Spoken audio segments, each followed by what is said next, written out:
Hello and welcome to Top 5 Friday. I'm your host Tim Kant, and this time we're running down Plugin Boutique's top 5 chiptune plugins. Now, don't worry, you're in safe hands for this one, because I am a hardcore epic gamer. Recently I've been playing Garfield Kart Furious Racing, Garfield Lasagna World Tour, and Cyberpunk 2077. Now, let's run down those plugins.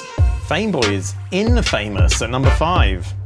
Enkel is simply irresistible at 4. Cal Noisemaker is hard to ignore at 3. MiniBit is a bit good at 2. And Chip Sounds is battering the competition at number 1. At 5, it's FameBoy by Divergent Audio Group. If you've got yourself the full version of Native Instruments Kontakt and you're after some classic Game Boy drum sounds, then FameBoy could be just the ticket at £30. It comes fully loaded with some classic Game Boy drum sounds and gives you sequencing powers to put them all together. But you don't need to use the default chiptune noises, you can also use your own samples too. Use that same sequencing and processing goodness. Effects here include a bit crusher, saturation, slam compression, EQ, stereo width, and much more. When I first heard about the concept of FameBoy, I was like, nah. But then I saw it and I was like, maybe. Check this out. Oh my days. Have you ever seen such a flipping gorgeous plugin interface? Oh, luscious stuff. So, it's pretty involved. There's a bunch of pages. I'm just gonna show you how to make a quick sequence. Let's put some kick drums in, I guess. I mean, let's just do this semi at random. No, that's too much. Okay, how are we doing here? Let's play. Now that's pretty simple. Oh, we've got to have some hi-hats as well, or it's gonna be too simple. Oh, I'm gonna be here all day now. Okay, you get the idea. We've got some noises, so we can go in and change some of these sounds. And you can filter them. And, no, that's not what I want to do. I want to add some tape. Let's do this. How does this work? Can we turn this up? Oh, yeah. Ooh, turn up the heat. Oh, lovely stuff. And so there's basically 2 sequences, and each of them has 8 sounds on it. So let's go nuts. Let's go on sequencer 2.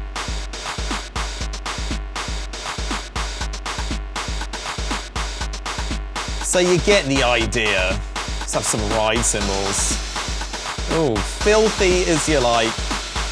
And there's a bunch of processing you can do. And yeah, you get the idea. It's pretty mental. Oh my lordy.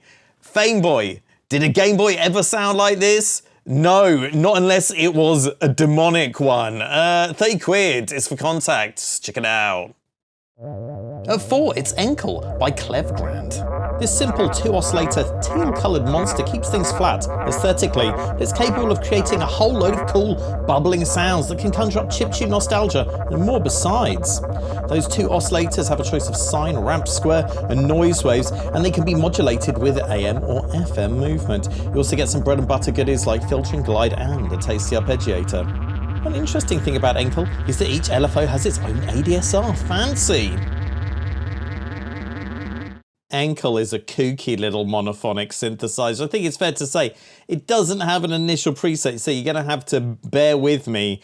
We're going to muck about with this trumpet noise. Well, let's open up the high cut filter. It's called high cut, not low pass. Crazy. Now, the first thing is, this synth has 3 modes. Subtractive and additive. So those aren't additive and subtractive synthesis.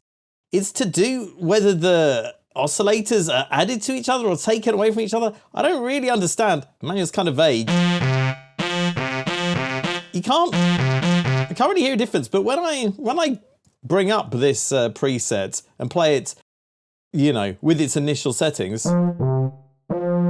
you can hear a little bit of something different on the add mode. Bit smoother in sub mode. Whatever. You can definitely tell the difference with multi-mode, because that's like a ring mod thing. Let's whack these bad boys up. No messing about. Yeah. There we go. And then we've got some FM stuff going on as well. You can muck about with that. And there's these LFOs have envelopes. I mean, I'll be quite honest with you, I don't really understand. It does sound quite cool though. Let's see if we can make some nice noises. Let's just freestyle it. Come on, guys. Ooh. There's a frequency control for these LFOs as well.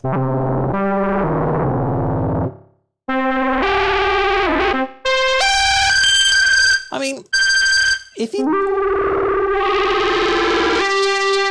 like not really know what's going on, ooh, let's turn the arpeggiator on actually while we're here.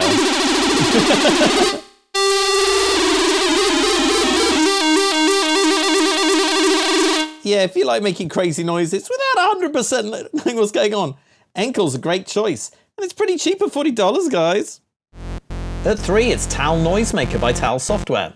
A classic freeware synth, Noisemaker has some cool features, especially considering its non-existent price tag, and it's certainly a worthy download for the chiptune / retro synth enthusiast.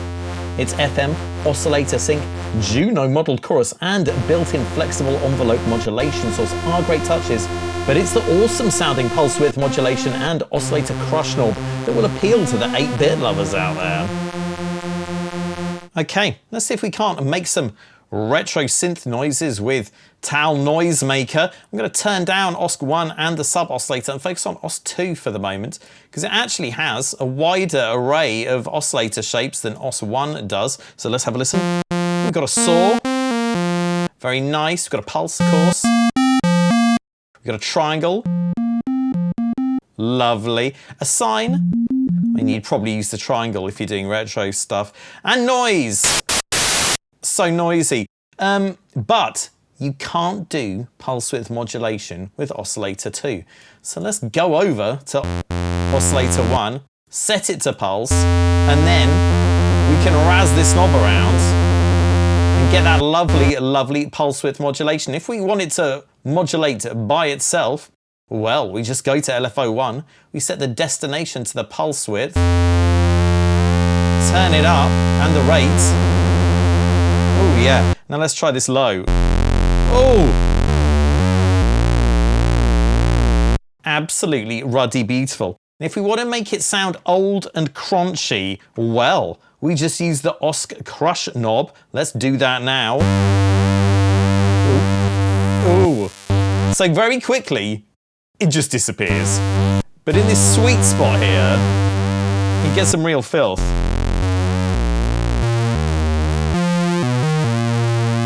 Now that's cool. Now, what people love about the old school noises, I feel, is when they use an arpeggiator to make chords. Now, if you've just got one voice for a particular sound, you can't really play any chords, but if you cycle through a bunch of notes very, very quickly, you get a kind of chordal style effect. So let's look at how we can do that with an arpeggiator. I'm just going to use Live's built-in arpeggiator. Let's see what happens. Okay, we want to speed this up. Ooh, wrong way. We need to increase that gate. Let's go fast. Let's go, okay, we'll go up an octave, I guess. There we go. That's what I'm talking about. Ooh, beautiful stuff. And I tell you what, let's go nuts and add some more octaves in there. Ooh. Ooh. Hell yeah. And if you're not too worried about authenticity, you can add a chorus effect, which you couldn't really do in an old school video game system or computer. Oh. Beautiful, beautiful stuff from an awesome free synth. Please download it immediately. At 2, it's MiniBit by AudioThing. This simple synth emulates a solid assortment of classic chiptune tones with a range of 18 low-bit oscillators to kick things off with, plus a few ways to process them, including a filter, bit crushing options, and a delay. It might be simple, but if you want maximum fun with minimum fuss, MiniBit has got you covered, and it's cheap as chips at a mere £18. MiniBit is a fantastic way to get in on the chiptune fun, without making your life incredibly complicated. It's a very straightforward synth. You have various waveform shapes here. These sort of things, yeah. And you've got all your stuff like your envelope, which can be a pitch and amplitude envelope. And you've got a filter, delay, crusher, LFO, all of that stuff. What's interesting about it is it's got this sequencer where you can activate these various parameters and create your own chiptune sequences. What I'm doing is I'm activating the wave sequencer, and then we can cycle between these various waveforms. Let's do this. And that gives you that classic video game sound that you may or may not remember from the 80s. And of course, you can do all kinds of other stuff with it as well. You just have to activate the things there and it does them. All great stuff, and then you can make it sound more grimy with your bit depth and sample rate reduction. And yeah, just an absolute cracking synth, and it's got tons of awesome built-in presets. Let's listen to some sequences.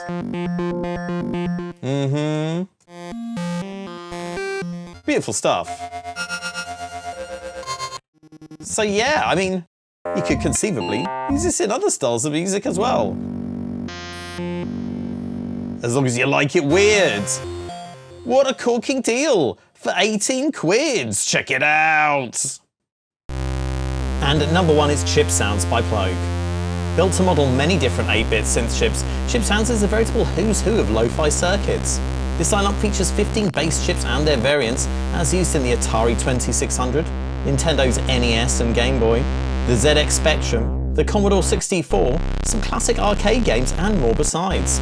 Chip Sounds doesn't pull any punches in emulating the original chips with its warts and all approach, being sure to model the errors and quirks that are exploited by video game composers and sound designers of the past. You can layer up to 8 of these retro sounds at the same time, and Chip Sounds lets you take control of their sound producing parameters just like any other synth. Plus you can use the built-in wave sequencer to create those authentic 8-bit audio acrobatics. Okay, if you want to get the most nerdy with it possible, Chip Sounds is the place to be. This plugin has 8 slots for 8 different chips that you can use simultaneously if you like, from a selection of loads. If you like alphanumeric strings, buddy, you've come to the right place. There's lots of stuff in here. I believe this would be an American Nintendo NES. Let's have a listen. Oh, now there's a bit of a reverb on there, which isn't very authentic, so let's get rid of that. So look, this is a flipping NES pulse wave. You can change the width. You just have like 4 different widths that you can have there, and you can change to stuff like your triangle and stuff like that. If you want to get more involved, you can use the wave sequencer. Now, what a lot of composers would do back in the day is they'd have a sequence that would change the shape of the wave and do all kinds of fancy stuff. There's one for the NES chip here. Let's turn it on. Look, so this is the kind of, it's like a tracker sequence basically, telling the sequence what to do. Let's have a listen. Ooh. Authentic 8-bit action. Let's try another chip. You know what I'm going to go for, guys. I grew up in Britain in the 80s. I'm going to want to hear that Commodore 64 SID chip. What a gorgeous beast it is. Ooh. The ominous sound of any scary game. Let's have a bit of pulse width modulation. LFO driven, I should say. Oh yeah. Ooh. Breaking up. Like a bad boy. Doesn't it sound flipping lush? And there's some dedicated SID wave sequencer stuff in here. Let's hear how this sounds. Oh. It's a bit of Last Ninja action, guys. Taking you back to the days when 8-bit sounds were the most advanced thing in town. And don't they sound gorgeous? Now, if you can't be bothered to go in and set up your own sort of stuff here, basically, you can use a snapshot. And there are tons and tons of gorgeous pre-made patches that you can use. That, you know, wouldn't be authentic to just a single bit of hardware because they use multiple voices. Let's have some ARPs, because you know the 8-bit sound is all about those ARPs. Oh, great stuff. Oh, beautiful.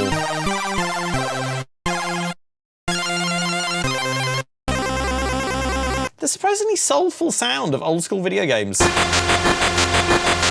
Oh my lord, pure craziness.